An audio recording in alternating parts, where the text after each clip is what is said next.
Hello, and a very warm welcome to Kate Middleton and the Queen. It also sounds like people at the palace are not buying this story that Meghan doesn't want to be involved in the royal soap opera. Come on. Meghan just doesn't want to go back because she'll never be the star. And after Endgame, Meghan needs to go ahead and let go of any remaining hope that she had that she could once again join the royal family. As the insider reports, Team Sussex is claiming they had nothing to do with the book or revealing the names. But frankly, no one is buying it. It smacks of the ultimate revenge of a spurned actress who wanted to be the brightest star in the royal heavens. That's what's so funny to me about Meghan trying to claim that she and Harry had nothing to do with Endgame and Scooby Doo trying to claim the same. As Judge Judy, one of my favorite TV personalities ever, once said, "Don't piss on my leg and tell me it's raining." One thing Harry and Meghan love to do that completely turns people off is they act like we're all a bunch of idiots, like they can just tell any old lie and we're going to absolutely believe what they say because they said it. I mean, no, nobody is that gullible. It does not take a genius to figure out what is going on in this situation. That Meghan wanted top billing. She thought that she should be the one calling the shots. And when she found out that could never happen because she was joining a centuries old traditional family, she pitched a fit and she left. It's her way or the highway. As the source explains, Meghan believed she was joining the family as a self made career woman and philanthropist who would outshine the stuffy royals. But it didn't work out that way. She refused to play second fiddle to Princess Kate, who outranks her in the social order as the future queen. Being told she'd have to curtsy to Kate was likely the last straw. See, Meghan just didn't understand, or rather refused to understand, how the royal hierarchy worked. She believed that she and Harry were the most popular royals, and so someday they should be king and queen. It's a completely ridiculous idea, but Meghan is a completely ridiculous person. Because Meghan truly believes that her truth, her subjective experience, is more important than, as Harry put it, so called objective reality. Megan has a very entitled attitude. I mean, I think if we knew the truth of what she really believes, we would be absolutely horrified. It's completely out of this world. Another thing that just makes me chuckle is I really believe that Megan thought the royals were going to be the ones feeling sorry after she and Harry left.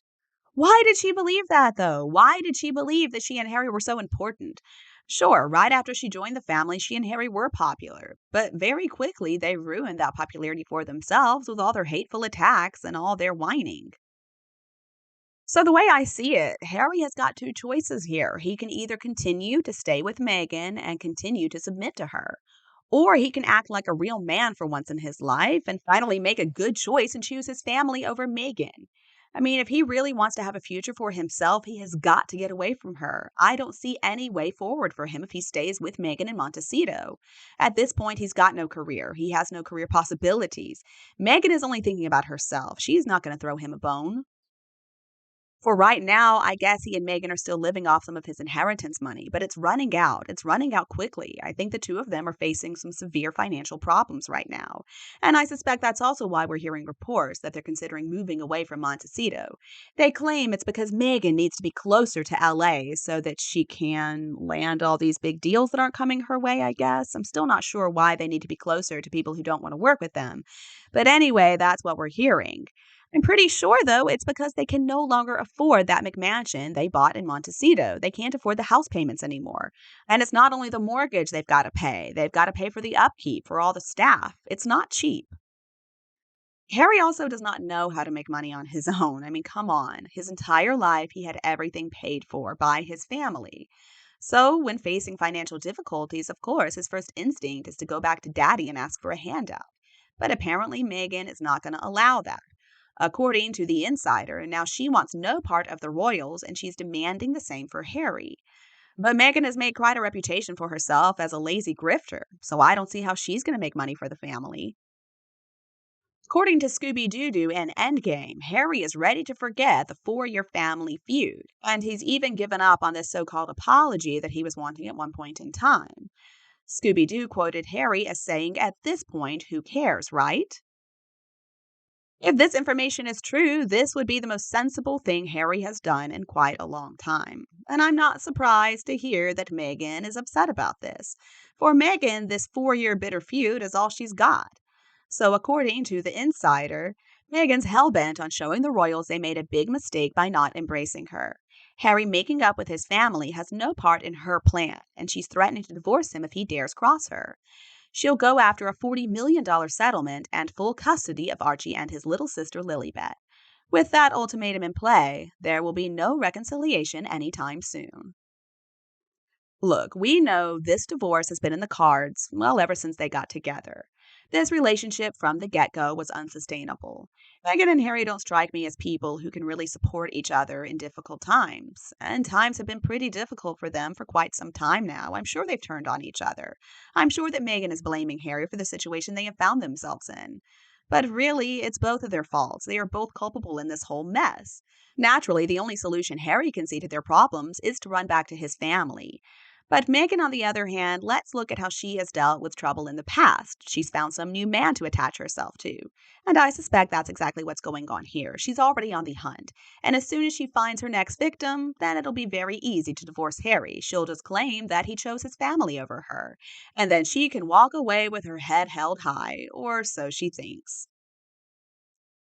Another problem with this idea of the Harkles following in Camilla's footsteps to rehabilitate their own image is that Camilla had a lot of help from the palace, and the palace PR machine is a lot better than whoever Meghan and Harry are using right now, probably themselves. I don't believe Meghan really listens to advice from PR people. That's her first problem, and that's why she gets it wrong every single time. She's following her own instincts. And when it comes to gaining public approval, Meghan's instincts are almost always off. Broadcaster Carol Malone was responsible for covering Charles and Camilla for years, ever since the 90s, and she said, "When I was reporting on the royals, Camilla was literally the most hated woman in Britain. She really was. She was the devil incarnate, never mind a national treasure. She was hated, she was seen as a homewrecker, and even when Diana died, she kind of got blamed for that. People were thinking that if it hadn't been for her, Diana wouldn't have been in that car. She wouldn't have been with Dodi Al Fayed." Malone went on to say she had to bear a lot of you know what before. But I think the palace's PR machine has been very clever with Camilla. Carol Malone went on to say her coming out, if you like, was in 1999 at the Ritz, where the two of them were together at Camilla's sister's birthday party. This was a big thing, and people would have forgotten it, but it was a big thing for them to be together. Over the years, the palace has just gone slowly, slowly, slowly. They didn't shove her down our throats. See, for the Harkles, overexposure is a very real problem, and a problem they have been facing for a long time now. But it seems like their lack of self awareness is proving to be a big obstacle in accepting this problem. Instead of putting out all these puff pieces trying to convince us that Meghan and Harry are so misunderstood, that they're really amazing people, they should just do something. They should do something to help somebody else. They should lay low and actually get involved in some kind of meaningful work. But they're not going to do that. And one reason I say they're not going to do that is because we're still getting these absurd articles coming from Meghan and Harry's team. There's one in the Express just today. The headline is "Inside Prince Harry and Meghan Markle's Christmas Plans After Rumors of Royal Reunion." Now, the first sentence is written by Jonathan Cangoni, and the first sentence is, "It has been confirmed that Harry and Meghan are being invited to spend Christmas in Sandringham with the royal family." Confirmed by whom exactly? I went through this entire article trying to find some quote or something to make this seem legitimate. But there's nothing. They couldn't even put in a little bit of work to try to make this claim sound credible. They just throw it out there and expect us to believe it.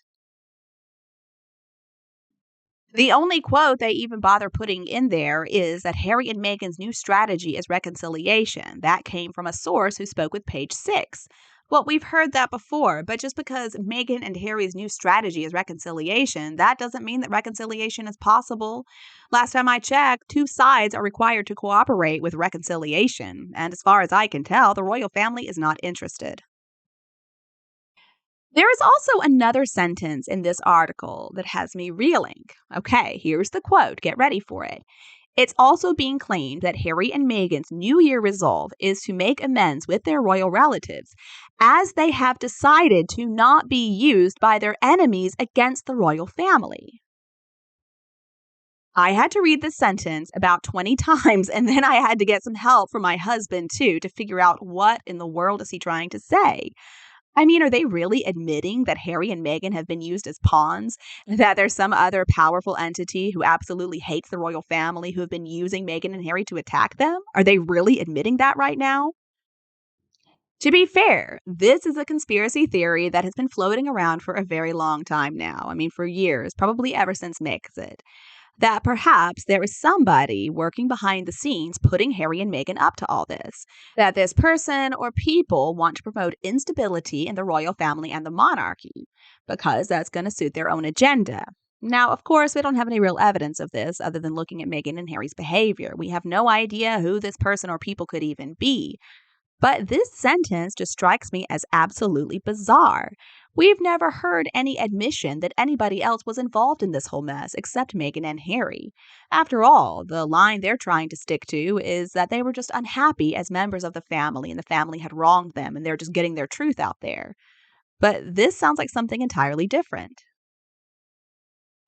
I guess it could be that they're talking about Scooby Doo Doo, but at the same time, that also doesn't make a whole lot of sense because last time I checked, it's Scooby Doo Doo doing Meghan and Harry's bidding. It's not the other way around.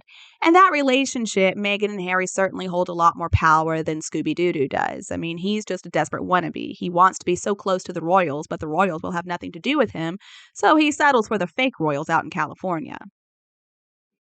Honestly, though, I wouldn't be a bit surprised if someday we do discover that Meghan and Harry have been making some very shady deals with some very shady people. There are many people in this world who would see the fall of the monarchy as a very good thing because it would help them to line their pockets. Now, if one of these people or a group of people or whatever approached Meghan and Harry with a deal they couldn't refuse, I absolutely believe they would take it.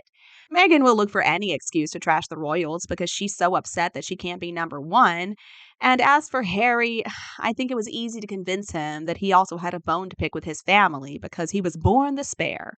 Meghan and Harry are absolutely the kind of people who would sell their souls to the devil if they thought it was going to benefit them in the short term.